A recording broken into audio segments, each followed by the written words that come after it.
Okay, so a lot of people are actually going kind of crazy right now over MrBeast's newest video, where he goes into this factory that uses chicken cells to rapidly create chicken meat in order to, keep up with the demand. And I gotta say, I know some people will be shocked because I'm usually against any of this modern craziness of like AI or World Economic Forum shit like eat the bugs and be happy or own nothing and be happy. I am against all that stuff. But when it comes to this, I'm trying to think a bit more logically.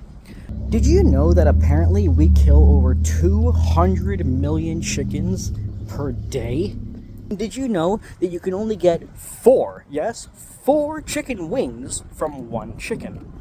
When you start to look at the numbers, you start realizing how is it even possible that we're actually doing that and maintaining the chicken demand in our world?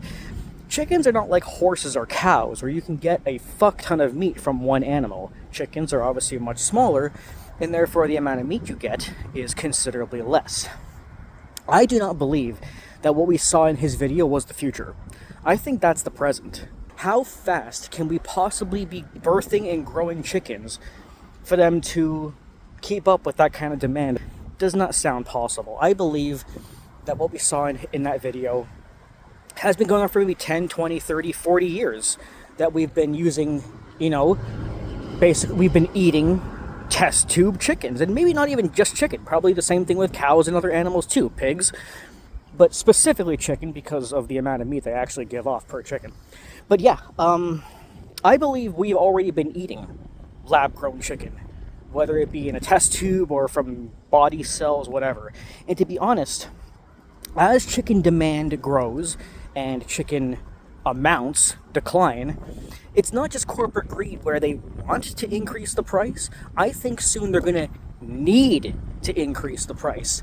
Now, I do not think that growing chickens in a test tube is going to decrease the price, but when you realize that they not just want to increase the price but may also need to, I would rather eat cell-grown chicken if it helps keep up with the demand and keeps the price at least somewhat reasonable. I don't know how it's going to affect our health, but it can't be that bad. But what do you think? Let me know in the comments.